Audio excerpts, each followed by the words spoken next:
Assalamualaikum warahmatullahi wabarakatuh. Pada video kali ini Ayah akan membawakan alur cerita film tentang investigasi polisi terhadap kasus penghilangan nyawa yang ternyata terkait dengan kasus masa lalu sang penyidik. Mohon keikhlasan dan dukungannya untuk klik tombol subscribe, like video ini dan share. Tonton sampai habis videonya dan selamat menyaksikan.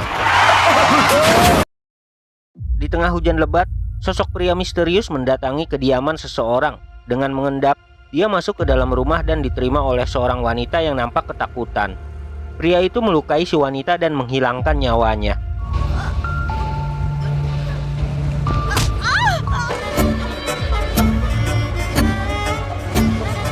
Dikira itu adalah penampakan sosok penghilang nyawa.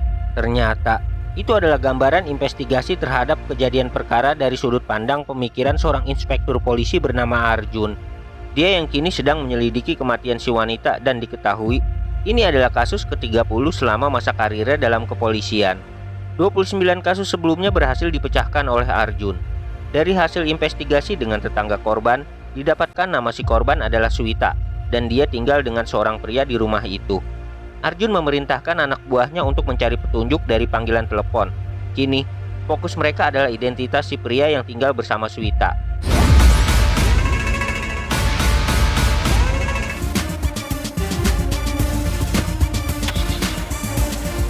Pada keesokan harinya, Naidu, anak buah Arjun, melaporkan bahwa identitas si pria sudah diketahui. Dia adalah Cyril, pacar dari korban yang diketahui sudah membolos selama 15 hari dari tempat pekerjaannya. Mereka segera menuju kediaman Cyril dari alamat yang diberitahu kantornya. Alamat yang berbeda dari rumah Suwita.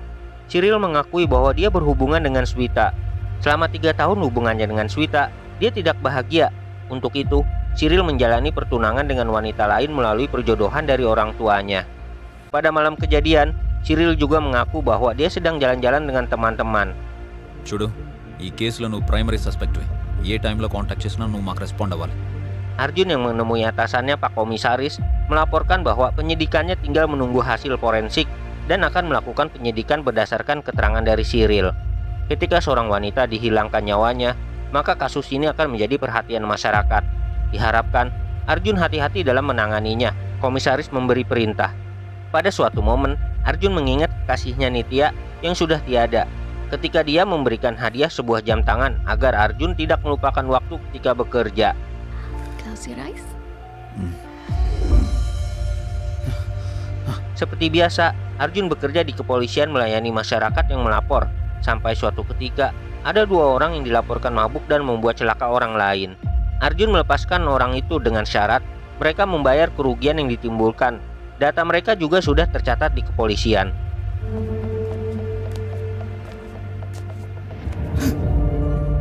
Di lain tempat, Abi, seorang yang bekerja di jasa pengiriman sebagai kurir, nampak sangat cemas. Bahkan, dia tidak menghiraukan panggilan dari atasannya.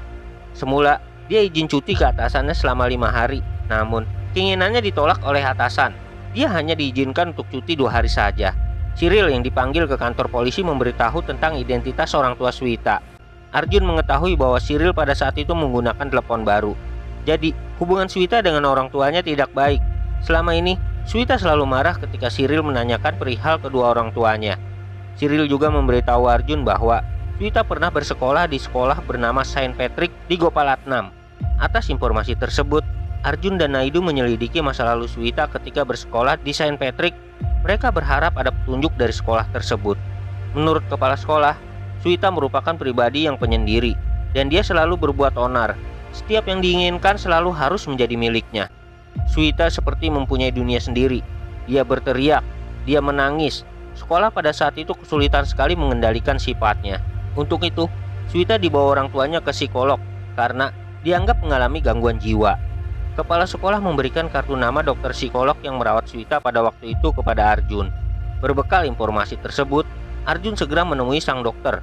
Ketika seorang gadis dengan gangguan psikologis menjadi korban penghilangan nyawa dan sedang berada dalam suatu hubungan percintaan, petunjuk motif si pelaku sedikit lagi akan diketahui. Arjun kembali mengingat masa-masa indahnya bersama Nitya.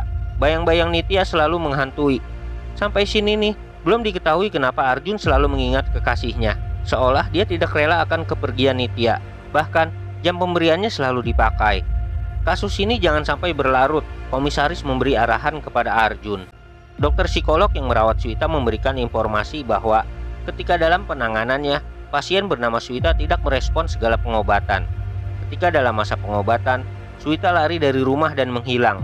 Kondisi psikologi Swita menurut dokter disebut sebagai sadisme tiranikal, kondisi di mana si pasien memiliki mental seperti anak-anak, sehingga apa yang dia mau harus dituruti. Dalam kasus Swita, hal itu bisa berbahaya karena Swita bisa melukai seseorang ketika dia merasa miliknya diambil oleh orang lain. Dan dokter pun memberikan informasi alamat orang tua Swita kepada Arjun. Langkah selanjutnya adalah mencari informasi dari orang tua Swita.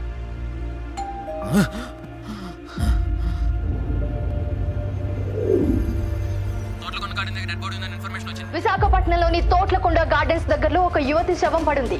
Arjun kembali mengingat ketika beberapa bulan yang lalu, seorang wanita korban tindak kejahatan ditemukan dan polisi sedang mengolah tempat kejadian perkara. Korban kehilangan nyawa dan Arjun serta rekan kerjanya Inspektur Peda turut menyelidiki kejahatan tersebut. Menurut data forensik, terjadi kekerasan penyiksaan terhadap si korban. Arjun berhasil menemukan tersangka melalui data rekaman kamera tersembunyi dan posisi tersangka diketahui karena nomor HP salah satu tersangka aktif. Gerombolan pemuda target penangkapan Arjun sedang berkumpul di sebuah gedung kosong. Arjun dan tim datang untuk menangkap mereka. Hey! Gimana picha?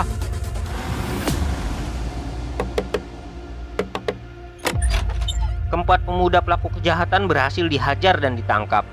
Di saat genting, Arjun mendapat telepon dari Nitya yang mengucapkan selamat ulang tahun. Terang saja, Arjun membentak Nitya karena kondisinya sedang berkelahi dengan tersangka. Scene lalu kembali ke masa sekarang di mana Arjun menemui orang tua Swita. Sampai detik itu, kedua orang tua Swita tidak mengetahui nasib anaknya. Menurut informasi dari ayahnya, kondisi Swita dimulai ketika sang ayah menikah lagi dengan orang lain ketika ibunya Swita meninggal. Semua hal sudah dilakukan agar Swita kembali hidup normal. Akan tetapi, Swita tidak berubah. Dan lagi, Swita mulai berhubungan dengan obat terlarang. Sang ayah sangat sedih mengetahui anaknya sudah tiada. Dia juga memberitahu bahwa Swita dekat dengan seorang bandar obat terlarang. Namun, ketika ingin menggambarkan si bandar obat terlarang tersebut, అతనెవరో తెలియదు కానీ చూడటానికి మాత్రం tiba-tiba sebuah mobil menabrak mereka yang menyebabkan ayah Swita mengalami luka serius. Beruntung, Arjun selamat dalam aksi tabrak lari tersebut. Segera, ayah Swita dilarikan ke rumah sakit dan mobil yang menabrak sudah diamankan oleh polisi. Seorang pemabuk yang mengendarainya. Scene kembali ke masa lampau. Setelah membentak Nitya karena menelepon di saat yang tidak tepat, Arjun menemuinya untuk meminta maaf. Alasan Nitya menelepon adalah untuk mengucapkan selamat ulang tahun kepada kekasihnya. Dan dia juga tidak tahu apa yang sedang dilakukan Arjun dalam tugasnya pada saat itu. Mereka berdua berbaikan dan merayakan ulang tahun Arjun bersama dengan hangout rekreasi wisata alam. Seharian hangout, Arjun kembali mendapat panggilan untuk menemui Pak Komisaris. 4 tersangka yang ditangkap Arjun terpaksa harus dilepaskan karena beberapa dari mereka merupakan anak pejabat. Pak Komisaris mendapat tekanan atas penangkapan tersebut. Arjun lalu mempunyai rencana sendiri dengan membawa keempat tersangka ke tempat kejadian di mana mereka melakukan kejahatannya. Di tempat itu pula mereka menceritakan segala tindakan jahat yang diperbuat terhadap korban. Merasa akan dilepaskan, keempat pemuda yang semula senang harus menerima hukuman dari Arjun dan jajarannya. Arjun merekayasa cerita bahwa keempat pemuda tersebut menyerang ketika akan diadakan rekonstruksi ulang dan polisi dengan terpaksa memberi tindakan tegas terukur kepada mereka. Atas kejadian itu, Pak Komisaris memindahkan sementara Inspektur Arjun ke polsek di pinggir kota demi menghindar dari tekanan keluarga si 4 tersangka. Arjun dipindah selama 10 hari dan dalam sebulan, dia akan menikahi Nitya sang pujaan hati. Pada saat bersama Nitya, Arjun kembali mendapat panggilan berupa kasus penghilangan nyawa telah terjadi. Di tempat kejadian perkara, seorang pemuda telah ditemukan kehilangan nyawa. Identitas si korban adalah seorang pemasok obat terlarang lokal yang kondisi korban nampak bekas kemarahan yang dilampiaskan pelaku kepada si korban. Hampir tidak ada petunjuk dalam kasus ini, dikarenakan tidak adanya saksi dan bukti kamera tersembunyi. Satu-satunya petunjuk adalah tali tas wanita yang terputus yang ditemukan di lokasi kejadian. Namun, kasus itu diperintahkan agar diserahkan kepada Inspektur Peda karena Arjun harus berangkat untuk masa pemindahan sementara. Di kantor barunya, Arjun terus mengingat Nitya yang selama masa pemindahannya, dia selalu menghitung hari kembalinya Arjun bertugas di kota semula. Pada hari di mana Arjun kembali, Nitya hendak pergi menghadiri acara ulang tahun anak dari Pak Komisaris. Scene kembali pada masa sekarang di kasus kematian Swita, di mana Arjun mendapat petunjuk bahwa ada paket kiriman barang pesanan yang belum dibuka di tempat Swita kehilangan nyawanya. Maka dari itu, Arjun memerintahkan jajarannya untuk mencari petugas kurir yang mengirim paket ke rumah Swita. Arjun lantas menemui pemimpin jasa pengiriman di kantornya untuk dimintai keterangan. Paket yang diterima Swita merupakan kiriman dari Abi, kurir yang secara mendadak meminta cuti kerja kepada pemimpinnya. Mengetahui kedatangan polisi di kantornya, Abi lantas melarikan diri dengan dikejar Arjun. Susah payah berlari, akhirnya Abi tetap tertangkap oleh Arjun dan menjalani interogasi dengan keras. Abi menceritakan kejadian di mana karena hujan lebat dia terlambat mengirim paket ke rumah Swita. Di sana, dia mendengar suara berisik dan melihat ketika seorang gadis sedang menyeret gadis lain yang sudah tidak berdaya. Abi diancam oleh seorang pria yang juga membantu dalam tindak kejahatan tersebut. Dia diancam agar jangan membuka mulut kepada siapapun, jika tidak, nyawa dia juga melayang. Berdasarkan gambaran dari Abi, dibuatlah sketsa pria misterius yang menjadi partner of crime di kasus kematian Swita.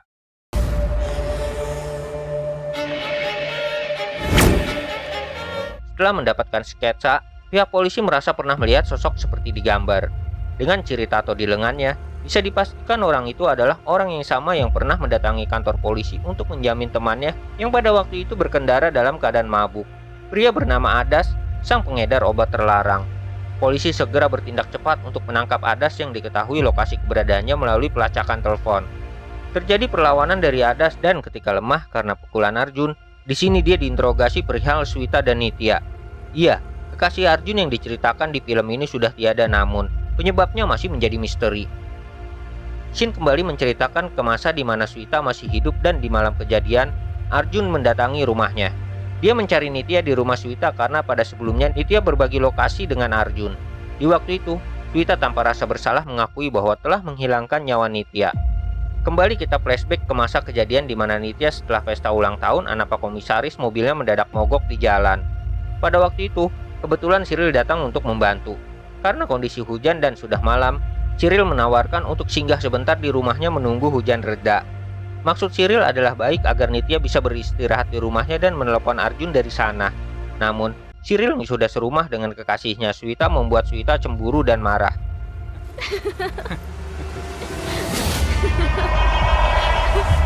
Swita yang menderita penyakit psikologis sadisme tiranikal tidak menerima segala alasan Cyril bahwa Swita sebentar lagi akan pergi. Dia hanya berniat membantu. Swita mengira Nitya berniat mengambil Cyril dari hidupnya. Agar kemarahan Swita mereda, Cyril meninggalkan mereka berdua dan untuk malam itu, dia akan menginap di kantor. Cyril lantas meninggalkan Nitya bersama Swita. Ketika mereka bersama, Nitya berusaha membuka obrolan untuk mencairkan suasana. ఒక పని చేయండి సిరిల్ని నాకు ఇచ్చేయండి నా బాయ్ ఫ్రెండ్ని మీకు ఇచ్చేస్తా Pada momen ini, Nitya yang berniat hanya bercanda mengeluarkan kata-kata untuk menukar pacar masing-masing. Kata-kata tersebut membuat Swita mengalami kondisi psikologis tidak bisa membedakan mana yang bercanda dan serius. Di saat yang bersamaan juga, Nitya menelepon Arjun dan membagi lokasi kepadanya. Pada saat Nitya menelepon Arjun, Swita yang kecanduan di kamar menyuntikkan obat terlarang ke tubuhnya. Arjun melihat suatu yang aneh ketika video calling dengan Nitya. Dia melihat sebuah tas dengan tali yang sama yang ditemukan di tempat kejadian penghilangan nyawa seorang bandar obat terlarang. Atas dasar itu, Arjun segera menyuruh Nitya untuk pergi dari sana. Namun, Swita keburu menyerang Nitya dengan senjata tajam. Hal itu membuat Nitya dalam keadaan lemah. Itulah pengakuan tanpa rasa bersalah yang dilakukan Swita kepada Nitya yang membuat Arjun lemas mendengarnya. Tanpa rasa bersalah, Swita melukai Nitya. Hal itu membuat Arjun sangat marah dan melakukan balas dendam.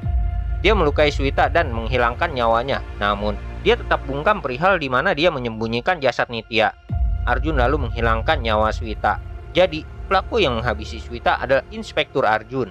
Pada saat interogasi dengan Adas, Arjun mengakui perbuatannya dan meyakini si pengedar ada hubungannya dengan kematian Nitya.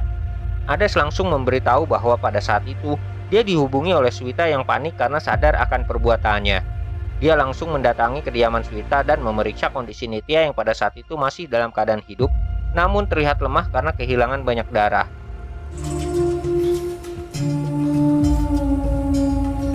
Bukannya menolong, Adas malah menambah penderitaan Nitya dengan meruda paksanya. Setelah puas melampiaskan hasratnya, Adas selalu menghilangkan nyawa Nitya. Dia menenangkan Swita dengan kembali memberi obat terlarang kepadanya. Pada saat yang bersamaan, Abi sang kurir ekspedisi yang berniat mengantar barang pesanan Swita datang dan melihat kedua pelaku sedang memindahkan jasad Nitya. Adas mengetahui dan mencegah Abi untuk pergi. Dia meminta data diri Abi dan foto dirinya. Dia juga mengancam Abi agar tidak memberitahu kejadian ini kepada siapapun. Jasad Nitya dibakar dan abunya dibuang ke laut demi menghilangkan jejak kejahatan Adas dan Swita. Arjun sangat terpukul mendengar hal tersebut. Dan ketika jam pemberian Nitya membunyikan alarm, Arjun langsung menghabisi Adas dan melampiaskan dendamnya.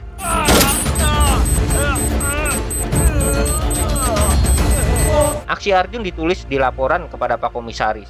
Dia ingin menyerahkan diri atas tindakannya. Namun, Pak Komisaris mengarang cerita bahwa Adas yang menghabisi Swita pada malam itu.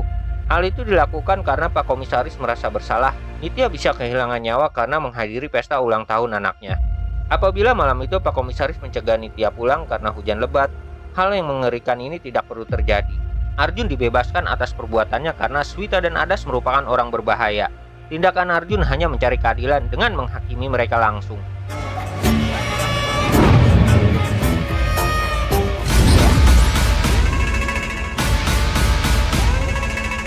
Alhamdulillah, terima kasih sudah menonton sampai menit ini. Sehat dan berkah rezeki untuk kalian semua. Sampai jumpa di video selanjutnya. Ayah Dadang undur diri. Wassalamualaikum warahmatullahi wabarakatuh.